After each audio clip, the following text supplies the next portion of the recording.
ladies and gentlemen, and welcome to another Dish Yelta Confusion Thursday Night Hangout.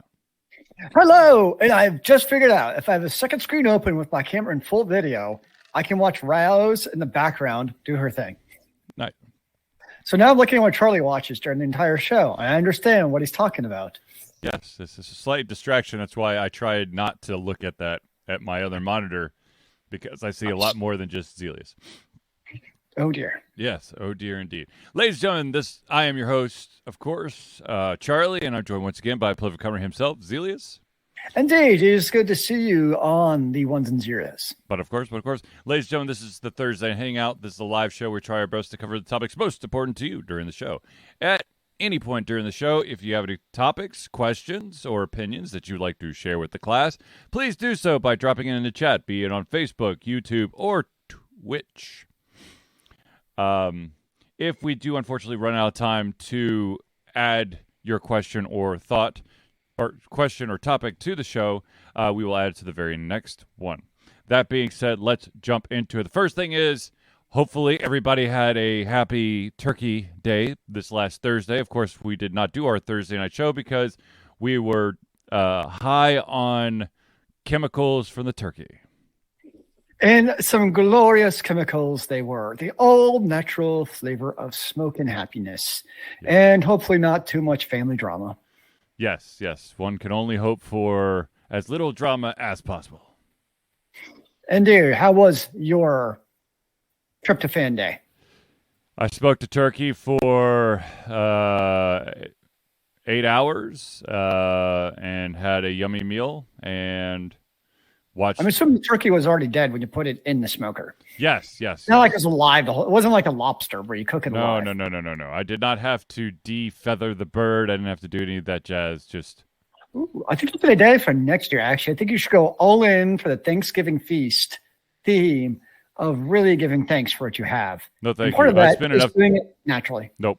I spent enough time smoking the bird. I don't need to do anything else. Okay. Maybe you should teach one of your kids to do that. Yes. No. Okay. No. Anyways, ladies and gentlemen, let us get into some of the topics that are most important to you. The first one is, this is an interesting story, and I figured that we'd bring it up. Baldur's Gate 3, of course, is a very popular, very successful game that's out there right now that is still blowing people's minds. And there is a new patch that is on the horizon for all platforms to fix all the bugs and to make things even awesomer. But there's a strange request that the developers are basically telling the owners and gamers that are playing their game. Do you know what that request is, Zealeus? A request about? Well, I know it's a huge patch. It's something stupidly large, like 30 gigabytes. It's actually 130. Well, it takes you need 130 gigabytes on your drive, right. But it's like a 30 down. It's only 30 gig, down. right? Yeah.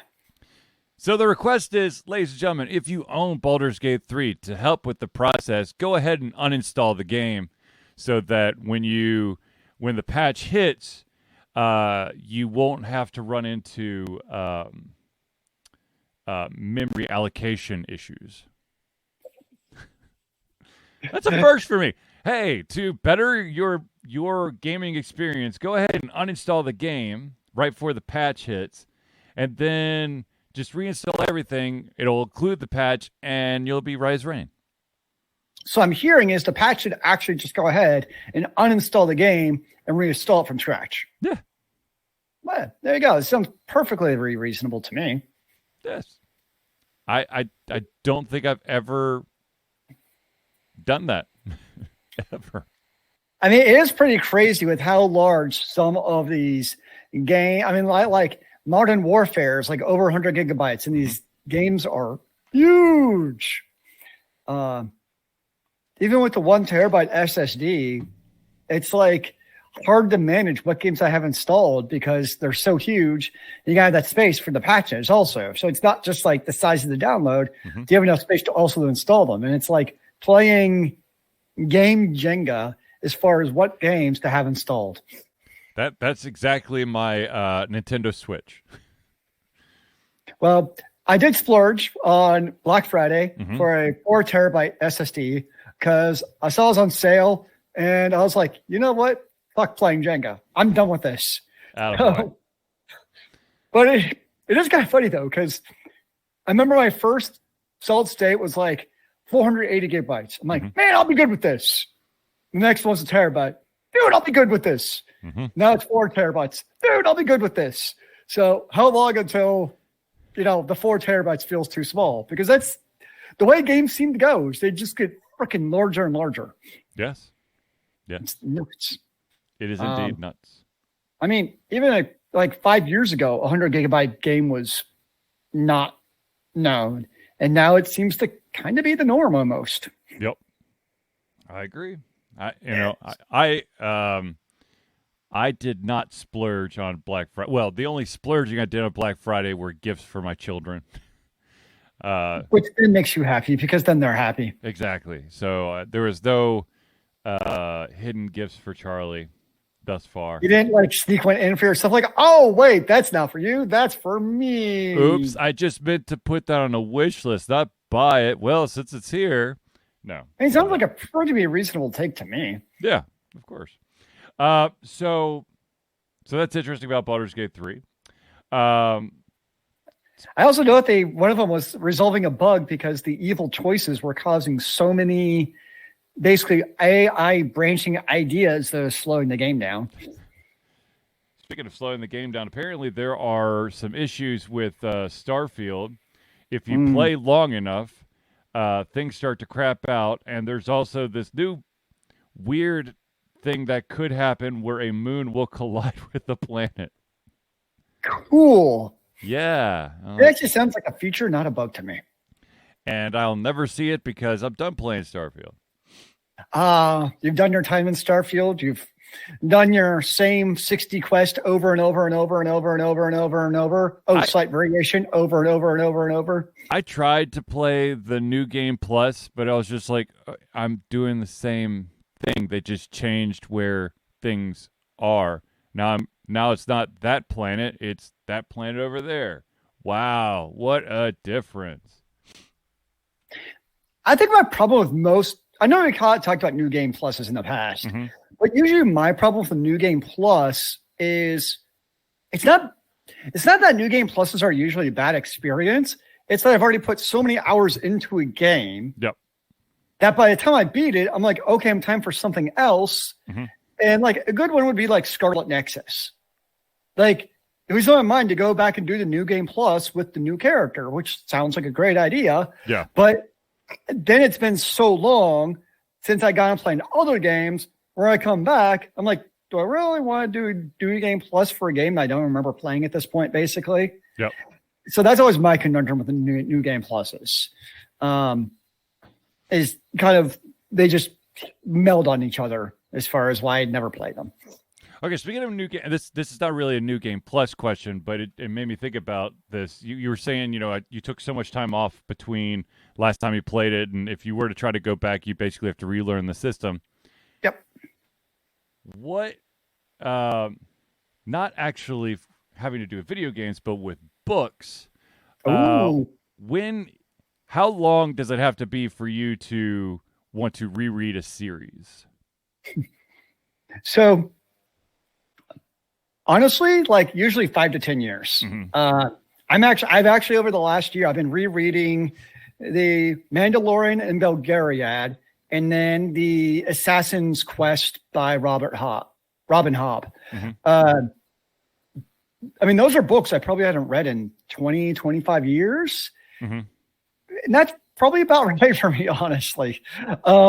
It's just, there's so many books out, and I read a decent amount, but I'm also not a fast reader by any stretch of the imagination. So like the amount of time it takes for me to read a book anyways, and usually like, I think I'm kind of like you, where I'm usually reading like the epic high fantasy series where they're like 3, 5, 7 books. Yeah. Where I'm like, yeah, like the Mandalorian wasn't bad because each book's like not long, honestly. Like they're not long books, so that didn't take very long to get through. But like I'll never reread, for instance, a Game of Thrones. Like it's just too freaking long where I'm never going to reread it. It's too taxing. It is. No, the one series I probably will read at some point is Harry Potter. I do need to reread that. A series I know I will reread it's a series by Sarah J. Maas called A Court of Thorns? Yeah. A Court of something and something. I can't remember the full title because each one's A Court of something. Yeah. And she did that thing where she like released the first 4 books and then she created a branch off series set in the same universe called like A Crescent something. She's going to write X number of books from that series and then come back and finish A Court of whatever. So at that point, like I read the first 3 books and they're phenomenal, by the way. Like I would highly recommend Moss books to anyone. But at this point, I'm like, yeah, I just stopped reading the series once I learned that. And I'm like, I'm just gonna wait till she's done. And at that point, I'll reread it. Right. So usually for me, it's a pretty long, like at least like a minimum 5 years for sure before I reread a series. I don't know if it, for me, it would be 5 years. But it's probably a couple years. It's at least a couple of years where I'll stumble back upon a book and get that itch.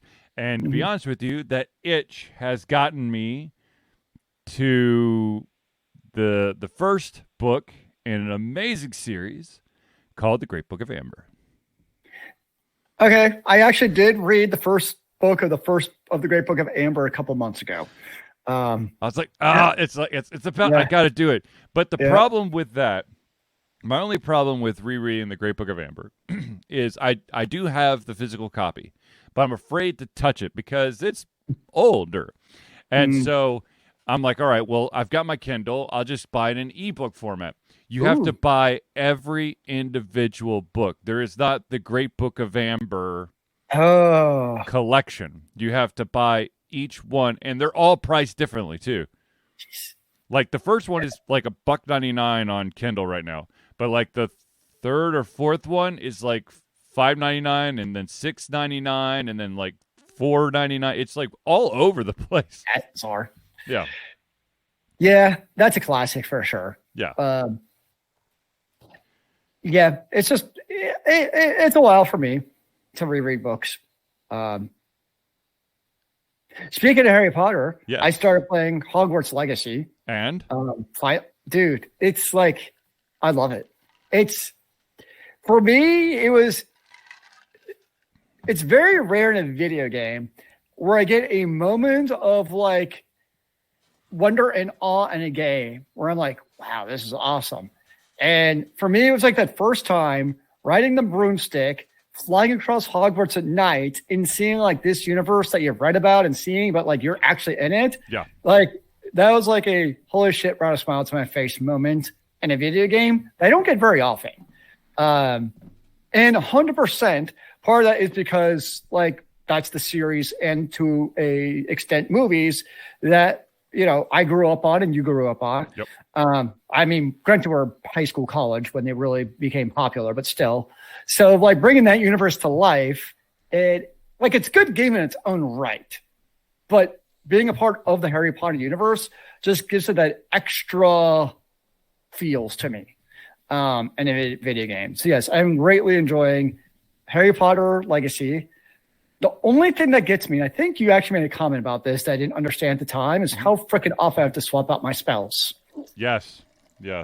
Like, I feel like it's like every other thing I do, I'm like, oh, I need Leviosa again. Oh, I need Accio again. I'm having to constantly swap out my spells. That's why later in the game, I don't remember what it is, but there's things that you could do that allows you to basically have like a hotkey switch. The talents, yeah. Yeah. But I don't want to waste my talents on something that can kill people better, man. Whatever, dude. No, I really enjoyed that game. I mean, I played the hell out of it until completion. So, yeah. What house are you in? Just curious. What's that? What house did you get sorted into? Slytherin. Huh? Slytherin. Yeah. Although from everything I've seen, it really doesn't make a whole lot of difference. No.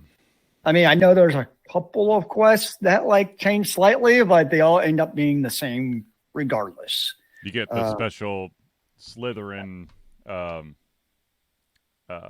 coat. Yeah.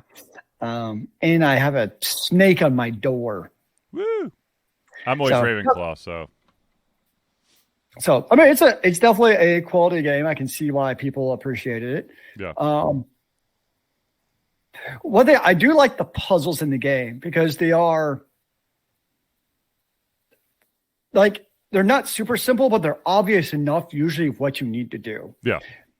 As far as what to do to solve it. So it's like I think it's a good balance between being like stupidly easy and being like, oh, it's that thing over there. Mm-hmm. The only problem is I play other video games and I find myself, I forget what it is. It's that spell that like reveals everything. Yeah. And when I play another game, I'm pressing a button to reveal everything. And I can't, I'm like, why can't I reveal everything? Because that's a great feature. Like, that's like one of my favorite things in the game is you can reveal everything. I'm like, why do other games have this? This is fantastic. I'm having sort of the exact same thing. So during daylight hours, I know I've probably said this before, but during daylight hours, I've been playing Horizon Zero Dawn. Yep. And you have the ability to toggle your focus on and off. And when you toggle your focus on, it will highlight, it will show you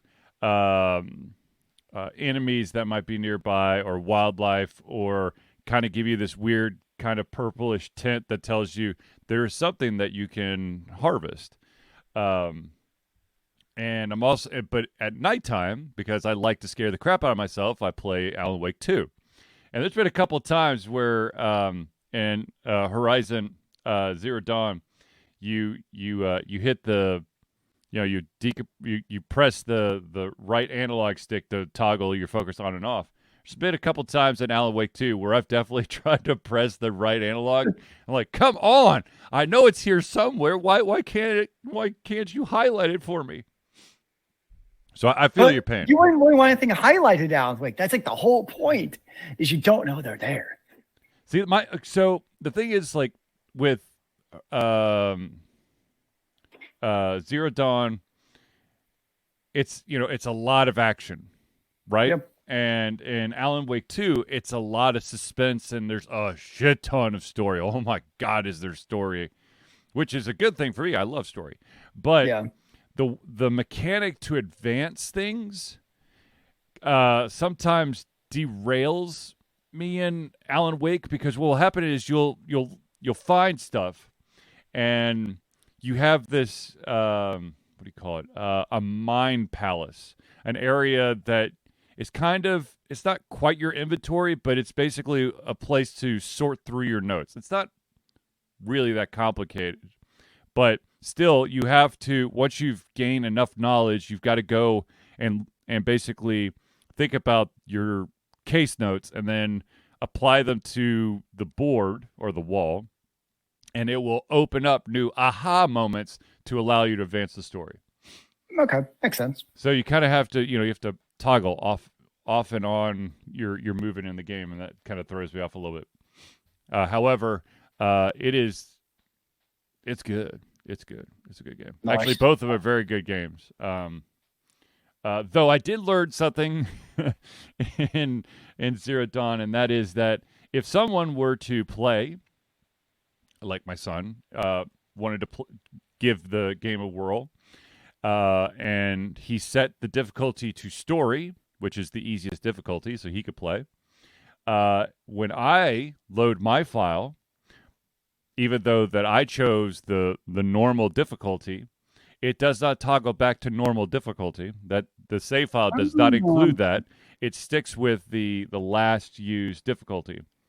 So during one of my major battles, I was like, "Holy crap! When did I become OP?" and then I started questioning myself. Like, there's no way. Like, I just applied this one thing to my bow. It couldn't have made it that much more powerful. And I'm like, you know what? I'm going to check the settings. Sure enough, my difficulty was set to story. I'm like, that's why I'm so badass all of a sudden. Nah, dude, you're just amazing. So what I have to do is I have to remember when I log out of the game, I have to change the difficulty back to story. So if my son were to try to jump in the game, he doesn't get massacred. Yeah, I can understand that. But that's kind of cool that, he can play some of the games that you're playing. Yes. Or attempt to, at least. Yeah, And then at night when I'm not in front of my computer, I am playing Super Mario RPG on the Switch. And running that thing running the battery down to the ground every single time. And how is that going? Oh, it's nostalgia, man. It's nostalgia. It's some good stuff. It's good. I mean, it's as good as I remember. And there's a rumor that one of the developers that helped kind of bring it up to code, after seeing how it's doing, wants to try to make a sequel, which would be awesome. I don't know where the story would go, but it would be cool to have another, kind of Mario RPG where you have your party and whatnot. I mean, it's a video game. You can always figure something out. True. Baldur strikes again somehow. Don't ask me how, but it's going to happen. True. Okay, so some of the other news, real quick. Zealeus, have you seen any of the Sonic the Hedgehog movies? I have not. Okay, well, first one's good. Second one, I think I just watched too many times, so I'm kind of over it. And the third one is officially on track to be released December 2024. Which this one, the first one, of course, just basically had Sonic and Robotnik. The second one had Sonic, Tails, Knuckles, and Robotnik. And then the third one is going to feature all of the previously mentioned, plus Shadow the Hedgehog. I appreciate that Sonic, for people younger than us, is probably more known via the movies than video games at this point. Yes, which is a little weird, but hey, they do it well enough, so... It's just, I don't know, I just find that kind of humorous in a weird way. I also found out, and I mean, this is going way back old school, showing how old I am, but apparently Disney is going to make a live-action Fern Gully, which I don't know how I feel about that. Yeah. I can't imagine that, a lot of people are going to be like, oh, Fern Gully, got to go watch that, by golly. I mean, that was definitely the Save the Environment movie of the early 90s. Well, I guess that's one way to save the environment is create a movie which uses resources. Also, apparently, Disney has had so many flops this year that they are definitely in the red when it comes to their big budget movies. Well, yeah, sounds about right. I honestly haven't cared about Marvel basically since Endgame. Mm-hmm. I mean, I know stuff has been around. I don't know. And part of it did coincide with COVID because after that was basically the shutdown. Yeah. But I've seen 2 movies in the theater since COVID. I'm trying to think. I don't think I've really everything. I'm just kind of meh. I don't know if I've really gotten into any of the new movies, minus the last Spider-Man movie. But I mean, I enjoyed the couple of series that they've put out. The Loki series is phenomenal. The Falcon and Winter Soldier one is pretty good. The Hawkeye one was pretty good as well. I never watched the Miss Marvel one, so I couldn't tell you about that one. Yeah, I mean, they're all series I should be interested in. Yeah. It's not like I didn't like Marvel stuff. I don't know. I just got one of these. Eventually, I say one of these days, one of these years, I'll get Disney Plus and watch them. There you go.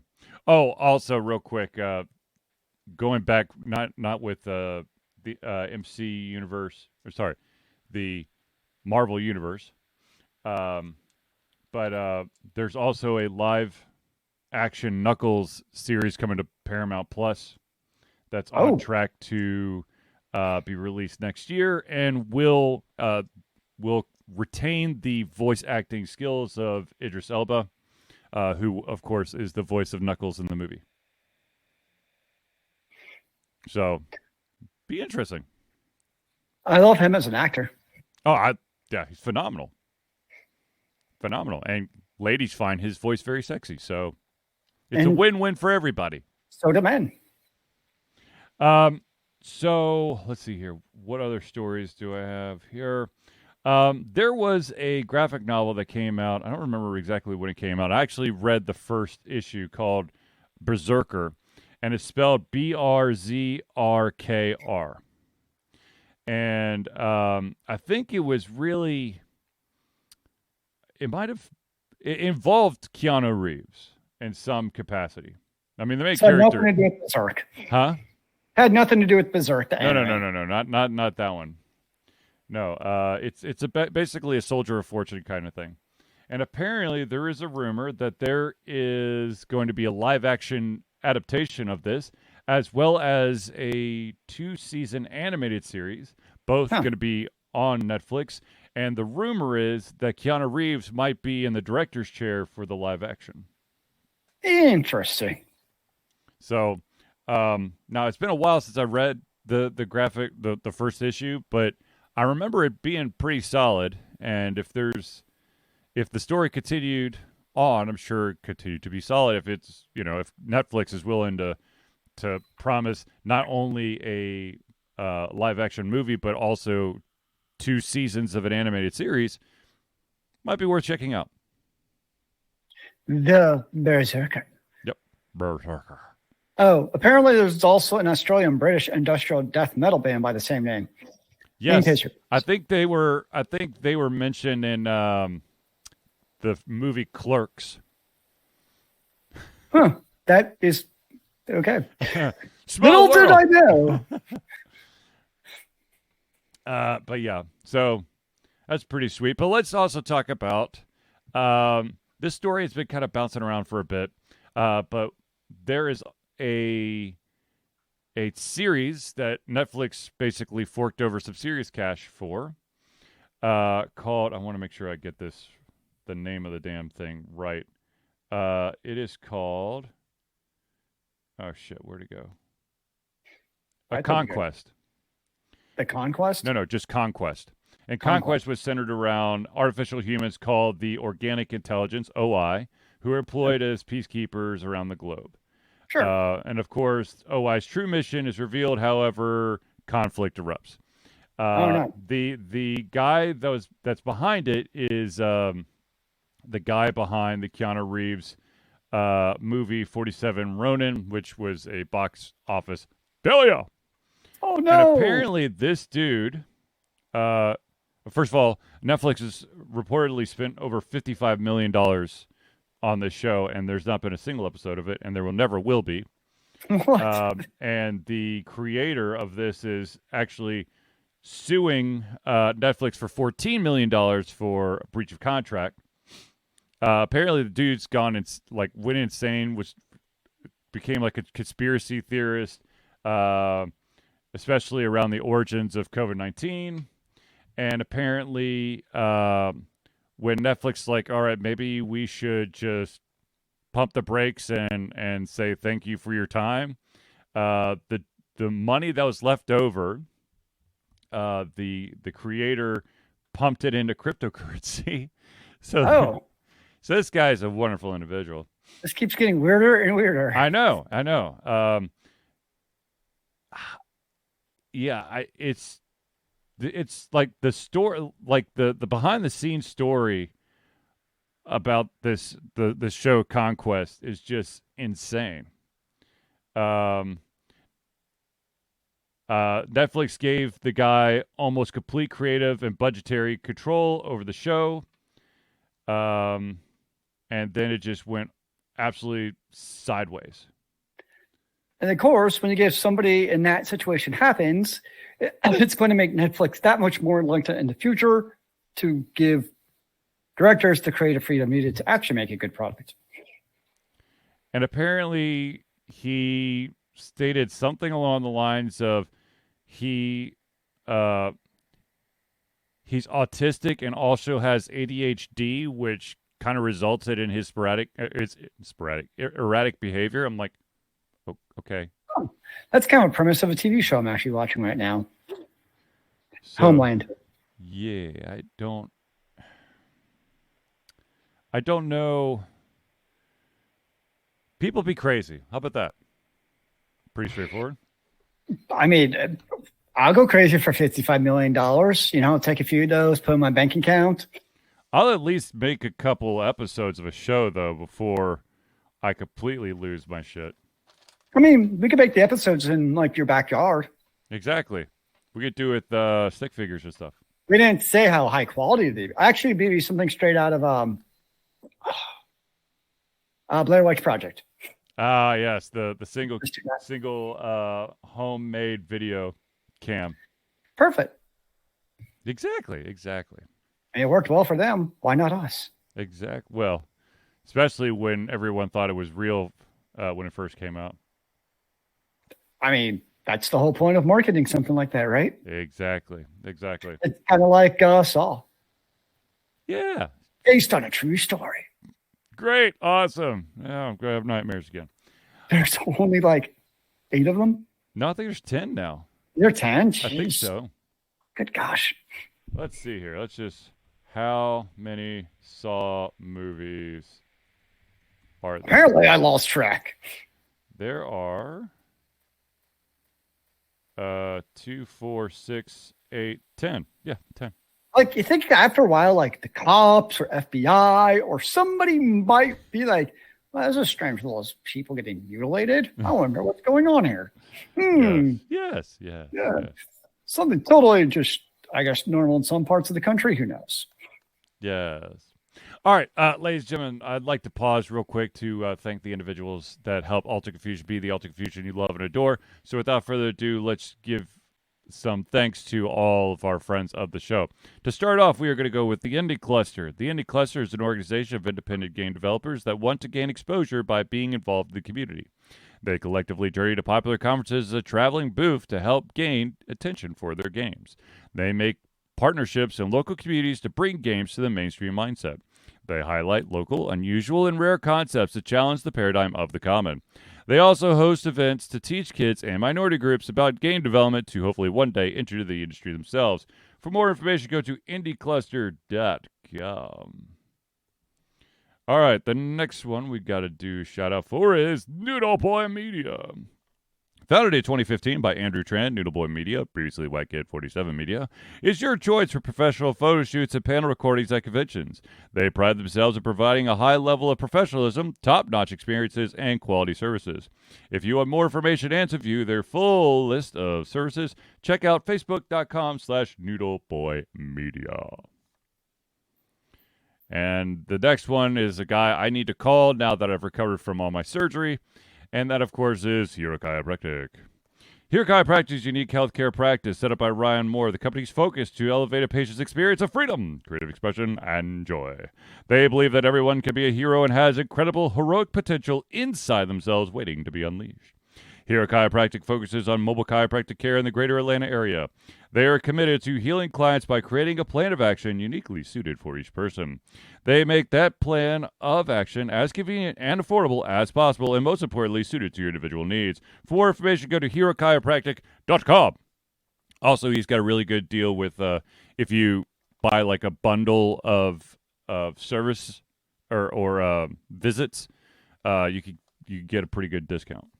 So it's his own Black Friday sale for chiropractic needs. Bingo. Nice. The next one we got to do is Crosspad Creative. Need a new logo or want to work on a full branding and content strategy? Or maybe you need music or audio for your content, just like Alter Confusion. Crosspad Creative offers a whole host of solutions for individuals and small businesses. Just email Josh at crosspadcreative@gmail.com and see what he can do for you. The final shout out we got to give is to the original patron, our original supporter and huge friend and fan of the show, and that, of course, is Agile Axiom. By day, Axe leads both a development team and a system administration team working with satellites at NASA's Goddard campus. But while not in meetings and many times during, he is the Agile evangelist Agile Axe, championing the philosophy of Agile and trying to make the world a better place for software developers, testers, system admins, and software projects the world over. Decades of experience in software development and leading Agile teams are brought to bear against evil processes, inefficient work, and bad habits. For more information, and also Don't forget he's also written a book. Go to agileaxiom.com. Wait, I would have to read a book? What kind of craziness is this, sir? It might help you in the long run.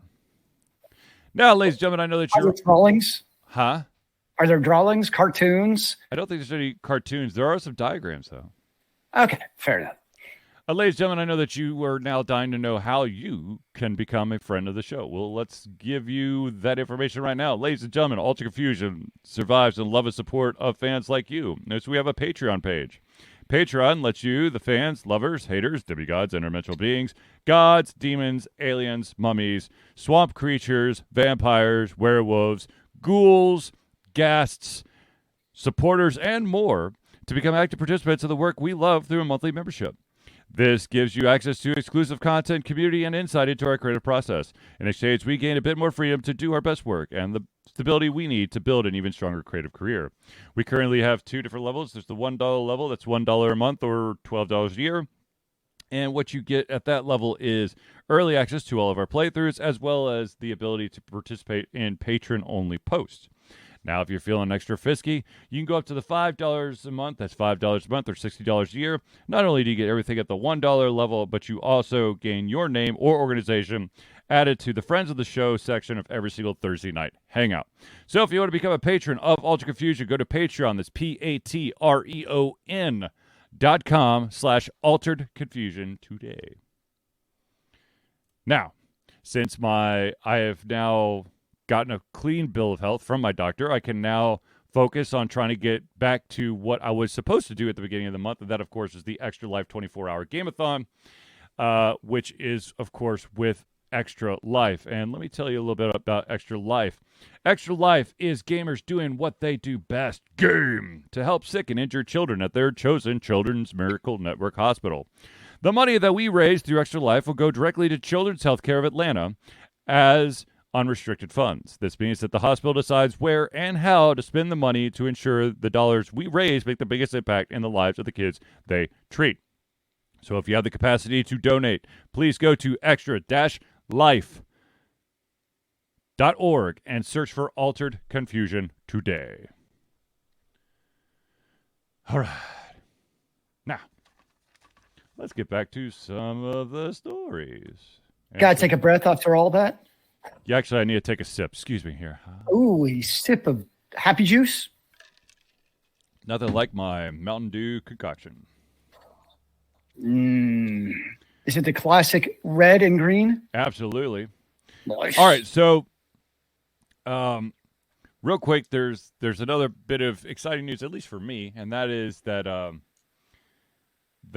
there's going to be a new Professor Layton game. Ooh. That is going to be a Switch exclusive.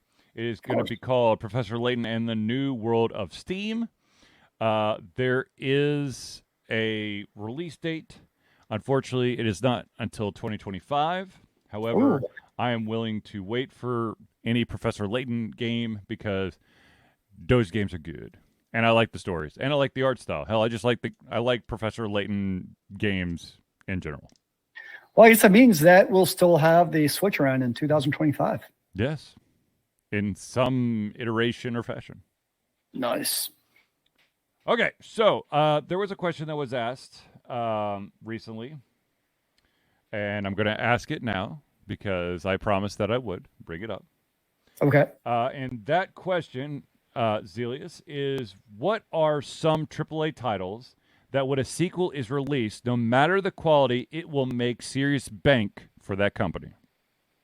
Call of Duties, Maddens, Diablos.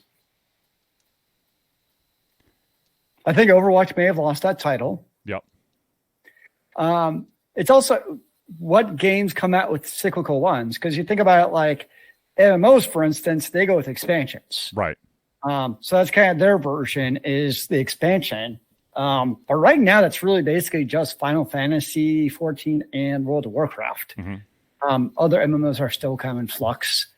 But those are the ones that come off the top of my head with those couple of titles.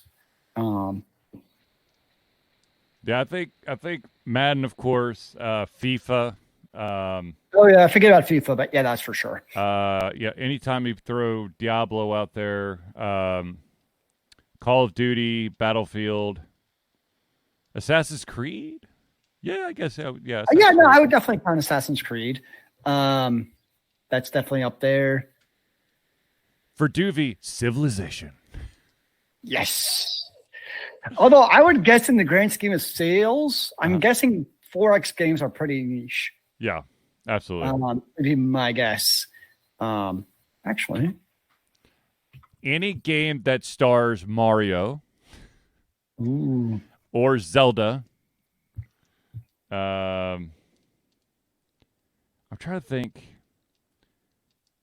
The problem is there's a lot of, there's free to play games out there that, I mean, their bread and butter is going to be microtransactions, but then again, those are just, they're not going to release new games. They're just releasing new content, new shiny things for people to mess around. No, that is what it is interesting because all the most popular games like Valorant and League of Legends and those games, they just continue to come out with new DLCs in the form of microtransactions, not actual or game passes.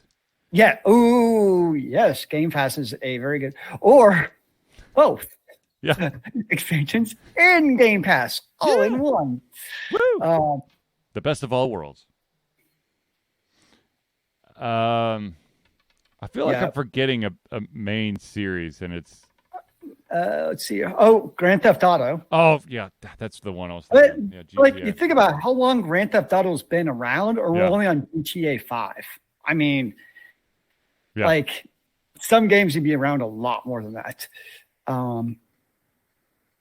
Because, like, the most popular Twitch games, like Fortnite, League of Legends, I mean, still Counter-Strike does have an expansion after all these years. Yep.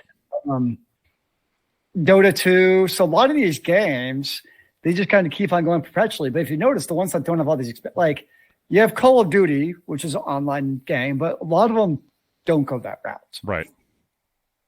They just continue with this. But what they do, I mean, I don't play them, but it seems like they still keep them fresh and new with new characters and stuff, versus what Overwatch did, which was nothing for 2 years. Yeah. I think that's what's key, is to keep the gamers engaged. With new content. What a concept. New content in a game. But I think the one that will always probably work will be Madden and FIFA. Yeah. I mean, because if you want to play sports games, that's really it. You don't really have a choice. Right. At least like with the Call of Duty, like there are other FPS choices if it starts to become terrible. Yeah.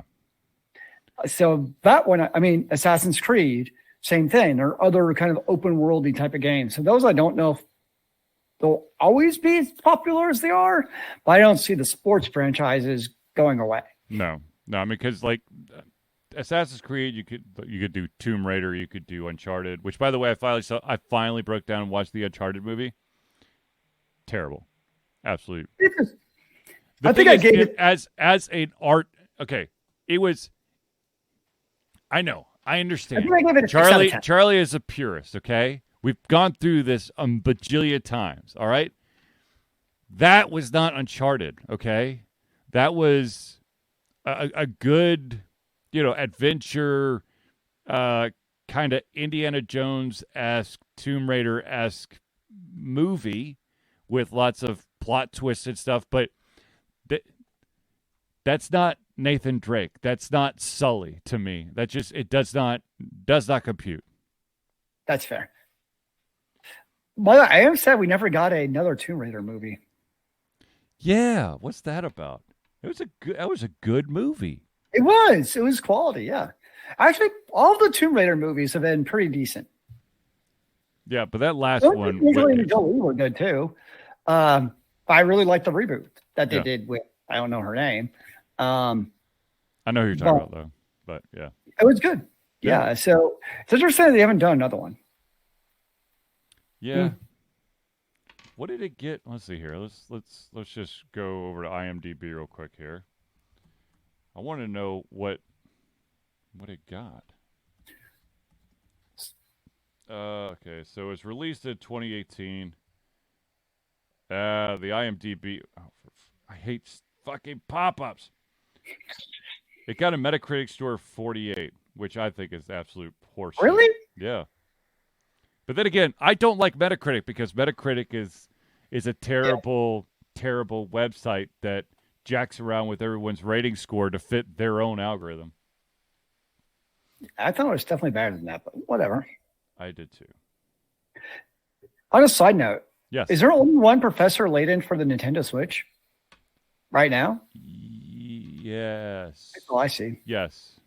Well, I mean, well, of course, moving to the Switch makes perfect sense because it is technically a handheld as well, and that's where Layton thrives, is with the ability to have a touchscreen handheld. But yeah, there's been some spin-offs that have been like on. There might be a spin-off on the Switch, but there's also a spin-off on mobile as well. But it's not Professor Layton. It's like the distant cousin of Professor Layton, or somebody that is an admirer of Professor Layton. It's like some really weird stuff. Somebody named Professor Layton, spelled wrong, so they could just kind of make the same thing. But no, it's the same company. It's just like it's these these random detectives that happen to live in the town over from Professor Layton that love solving puzzles. Nice. But yeah.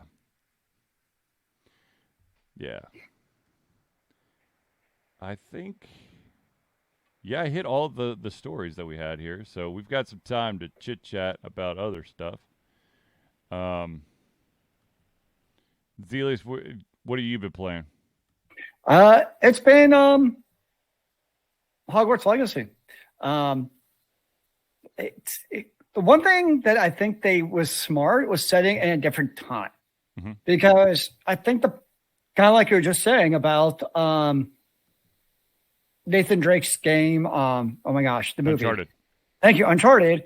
It's like when you put it in the same exact time frame with the same characters, that's what people are going to do first. They're just going to compare it to the original source material. But when you take something like Hogwarts Legacy and you put it in a different time era, you get the benefit of having the same nostalgia, like you're at Hogwarts. You get peeved. You see people like, oh, you see a Weasley, and you see people with these kind of family names you're familiar with. Yeah. You get Hogsmeade. You get those kind of things, but you're also not burdened and bogged down by the trappings of the actual story itself.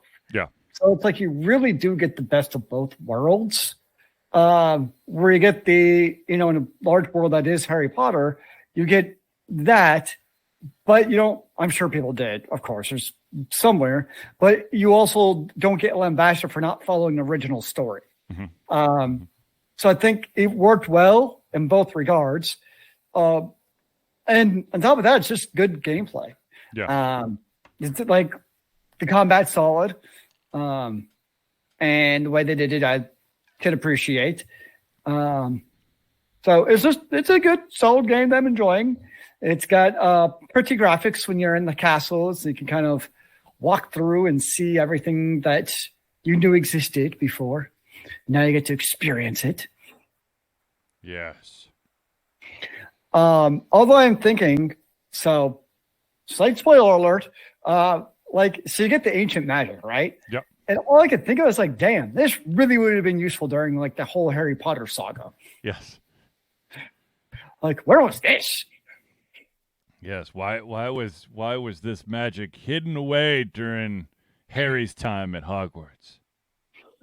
I'm sure there was a good reason for it, but it could have been very useful at time to fight those dark wizards.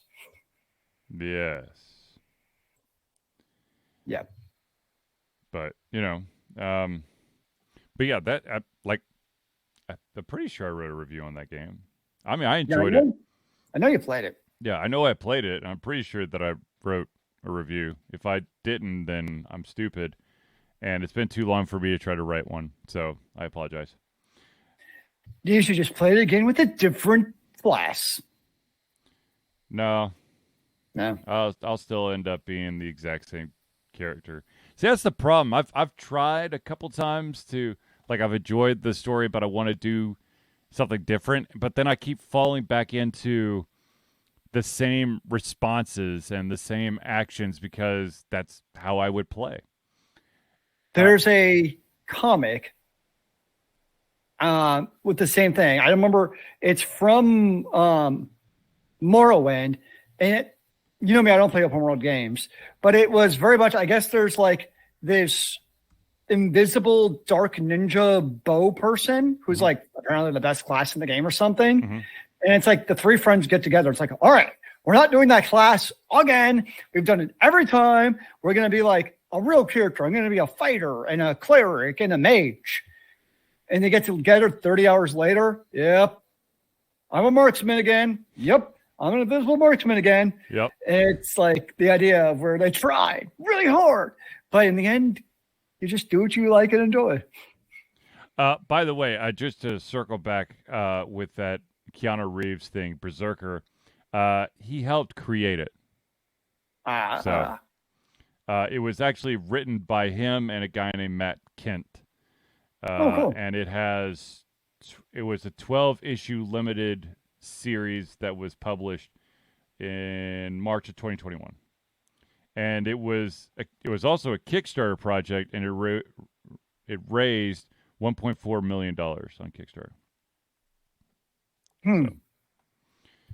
And if you want to have the collected editions, there are 3 of them.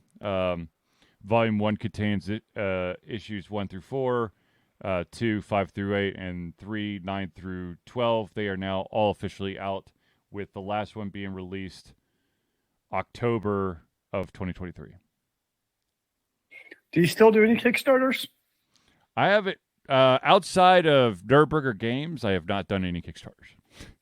Well, I'll say Nerdburger is a very worthy patron to be a part of, and you also know that you're going to actually get a finished product. Yes. This is not like I give you wondering, like. Actually, I did do the Kickstarter for one of the games that we saw at MomoCon. Actually, 2 of the games that we did at MomoCon, I kickstarted. Nice. One was the card game Flawed, and the other one is the educational bug catching game called Bug and Seek. That was a cute game. Yeah, and my son Finn has on occasion popped into the beta that's available on Steam to catch some bugs and have some fun with that. So nice. Yeah. Also, I've been doing. I continue to rewatch a very popular TV series that Zealeus is a huge fan of because he dresses up in some kind of configuration, and that, of course, is Doctor Who. And right now I'm going through the Martha Jones episodes, and I'm wanting to bash my head into a wall. Yeah, she wasn't the best companion ever. You can't. Oh my God, you can't go from Rose Tyler and immediately try to have someone fall in love with him again. But she has. I don't know. It's just her mannerisms drive me up an effing wall. I also don't like the storyline they have with her mom. So. Yeah. So are you watching on BritBox or are you watching it on? Max.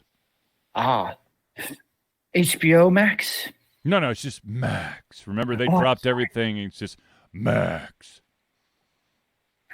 Sometimes marketing people baffle me. Yes. I concur. Really? Who thought this was a good idea? I mean, I know you have to get paid to create ideas, because if you don't have ideas, then we're getting paid for it, but still, sometimes you just leave something for what it is. But what do I know? Yes, I don't know. Anyways, so yeah, I just watched basically the episode that the Weeping Angels truly start messing with people. So yeah. Also, I know totally random, but I'm hoping that some people out there saw the Macy's Day Thanksgiving Parade, and that one of the floats was Monkey D. Luffy from One Piece. And it was unfortunate that there was a float malfunction with Luffy by the time he got on camera. So he's got Monkey D. Luffy is the captain of the Straw Hat Pirates. So he has this straw hat brim, like full brim hat, and apparently the brim popped early in the parade, so it looked like he was wearing a soggy fisherman's hat. Nice. Which I was saddened by, but I was like, but it's still kind of cool. I don't remember actually like sat down and watched the Macy's Day Parade. I will tell you this. I have never seen so many effing commercials in my life. Every single year, it's more commercials and less of the actual parade. It's a parade of commercials. It really is. It's like, look at this float. Okay, now let's do a Toyota ad. Let's do a Publix grocery ad. Let's do I don't know, some other ad. Okay, now here's a marching band that's gonna have to basically do a bastardized version of this song. Okay, and now here is a Mazda ad and a cereal ad and Walmart ad. Okay, now back to it. Now we're going to talk to someone random who's walking on the parade.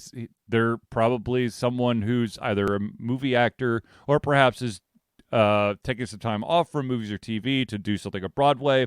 Hooray! Okay, now let's go back to some more ads. I'm like, what the fuck? It's kind of unfortunate because, like, when it comes, for instance, like football, I always like record it and start like an hour and a half late so I can just fast forward to the commercials. That's my strategy. But with the parade, like, it kind of defeats the whole purpose. Yeah. To do that. Like, that's the idea is you sit down like with your family and like you're watching it live. It's kind of the whole idea of watching the parade. But if it's like all commercials, like you're just going to tune people out. Yeah. I don't. I did it because the kids were interested in it, and that's what we usually do. Yeah, that makes sense. But yeah. Dude, I don't have that. There are so many shows that just popped up on Netflix that I want to watch. No Netflixing during the show. No, I'm not going to Netflix during the show, but there are so many. Here I am. I'm rewatching Doctor Who episodes when I should probably be watching, all this extra Netflix stuff. See, that's always the hard part to me for like rewatching a show or reading books. It's like I might know that there's good, but there's this new shiny over here. It just might be even better, or who actually knows? See, my problem is I multitask. So, do I want to get into a new show where I will have to, like, if it's a a slow burn show, I'm going to have to force myself to focus, or I can just put something on that I've seen a million times, and I can still enjoy. Like I threw this morning while I was eating breakfast, I just threw on a random episode of Hellsing. Oh, see, I can't multitask. It's like I can only be doing one thing on the face of the planet at once. My brain is not that advanced. Well, see, I don't think I can. Well, I mean, when I'm playing Horizon Zero Dawn or Alan Wake, I'm definitely focused on just that. But most of the time, I'll play, like when I'm playing Super Mario RPG, when I'm not in battles, because when I'm in battles, I have to be locked in because it's all about timing to decrease damage, incoming damage, and increase damage, outgoing damage. But I'll have like the football game on when this show is over, and it's rendered. I will probably be upstairs playing Super Mario RPG while watching the football game in the background, and praying that my children are asleep at this point. Which I haven't really heard any noise from upstairs, so I couldn't tell you what's going on. Yeah, see, if I did that, like I would literally not hear the football game. Like it would just be, I wouldn't even know what happened. It would just be totally tuned out. I usually just like listen for everyone going, oh my God. And then I just go, oh, what happened? What happened? What happened? Something happened. Oh my gosh. The game's still on? If it's important enough, they'll do a replay. Okay. That's fair. This is a true statement. Yeah. But yeah. So yeah, next week I will be continuing to play more probably on my end, New World and Hogwarts Legacy will be my games. I don't know how far I am in. I assume that I'm pretty far into Horizon Zero Dawn, but I'll continue to play that. And then if I get time during the evenings, then I'll play some more Alan Wake 2, but that's probably going to be my slower of the two games. Super Mario RPG. It's Legend of the Five Stars, though they didn't actually. I don't think they actually put that in the title when they did the remake. I already have 5 of the 7 stars. So wait, I thought you said Legend of the 5 Stars. 7 stars. You're thinking of L5R, the card game. It's what they should have called it. Copyright infringement, damn it. Man, the game's dead anyways. It's fine. They keep bringing L5R keeps coming back to life. I don't know how, but they do it. Should I go find my cars somewhere in the depths of my closet? Look, this is how it's done. I've got my original cards, and then when they rebooted it while it was at full sale, I've got some of those cards too. I remember meeting somebody at Dragon Con who played L5R. Mm-hmm. And we're like, wait, what? You actually played the game? There's dozens of us. Yeah, exactly. Dozens of us. Not hundreds, not thousands, dozens. I'm sad I did not do better. No. But, yeah, I'm trying to think. There's no real... I mean, at some point, I'm going to break down and play Baldur's Gate 3. I mean, it's just it's written on the wall. But it's just not that time yet. It'll get... remember, you got to wait till you can download your 30-gigabyte game. Oh, yeah, it's true. I got to make some space. I got to just... I will create a folder that will hold just gobbledygook. Just take up 130 gigs of space. Just sit there on my hard drive, and this will be reserved property for Baldur's Gate, and I'll remove that corrupted weird-ass file so that I can make sure that when I finally do get Baldur's Gate 3, it has a safe home. How about that? One game I did buy on the Steam sale, well, actually there's 2, was Dishonored. Yeah. Because I heard such great things about it. So I haven't played it yet, but it's definitely going to be a game I play. If anybody actually watched one of my extra live streams from back in the day, I did play Dishonored, and I had a buddy call my cell phone because he wanted to make sure that everything was okay because he had been watching my character from Dishonored walk into the same wall for 5 straight minutes. Nice. Yes. It was slightly embarrassing, but at the same time, I mean, here's my problem with Dishonored. It's a really cool concept. The world that you move around in benefits from you being stealthy. Yep. If you are not stealthy, the world becomes dirty. Is that a bad thing? Well, it becomes more like disease infested. So maybe I want the world to be diseased. That's not supposed to be a good thing, Zealeus. I'm just saying. Does it matter if things are good? Like, I guess let's play the game to find out. Yeah. Play it and find if you want to live in a world where disease is under control, or if it's just, you might as well just lock yourself in a hyperbaric chamber. Sounds like their problem to me. You're the one who's killing everybody. Well, it's a you problem, not a me problem. They need to go get their hyperbaric chambers. Oh, Lord. No, thank you. But it was your idea. At some point, no, I that was one of the games that I think that was back in the GameFly days for me. I think I had it on the. I think I rented it for the Xbox. Remember those days? The good old days? Yes. I remember going to Blockbuster and renting like a Sega for the weekend and getting a game with it to rent. I remember grabbing a random game from not a Blockbuster, but basically a Blockbuster-esque place. Yes. And it was a PlayStation 1 game. It's called Beyond the Beyond. And if you actually look it up, the ratings that the game got were absolutely terrible. Not just Beyond, but Beyond the Beyond. But ironically, many years later, when I was at Full Sail, I went to there was a GameStop at the mall, and in the super heavily discounted bargain bin was Beyond the Beyond, and I bought it for like $1.59. So just for fun, for nostalgia purposes. I never actually put the game back into my PlayStation to play it, but I was like, and now I own it.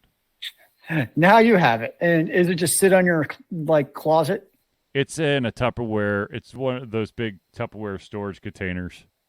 It's a good place for it. Safe. It's safe. It's safe. It's safe for someday you're going to play it. I can just feel it. One day when I'm old and gray. Oh, wait. Too late. Yeah. When you're old and have no hair. Already getting there. You still got, I see some scruff under the hat. Hence the hat. But anyways, no, it's interesting when you look back and you see all the games that you still have. Because I've sold quite a few of my games, but then there's some games that, for mostly nostalgia reasons, I will never part with. But I still have my Xbox 360 games, and I'm like, why do I have these? They're sitting in a box. Because one day someone's going to come over and go, oh my God, you have a 360? Can we hook it up? Let's play old school. Yeah. And then I'll be like, what am I supposed to do with my original NES? Is that too old school now? Sorry, the controller does not have enough buttons. We can't not play it. Yeah. When did controllers have to have so many damn buttons? I mean, it could be worse. It's like, because remember one of the first advanced ones that came out was the N64 controller. It was like, now I look back, I'm like, how did we all not like die of carpal tunnel playing that damn thing? Dude, if I were to try to play the N64 now, I literally would have to have like thumb surgery. Yeah. Because I mean, like, the rest of my hand would be fine, but my thumb would be dead. Absolutely. It was terrible design in retrospect. It was great for strafing because you could use the yellow arrow buttons to strafe on moving through your joystick. Yeah. That was like the only good thing about it. Yeah.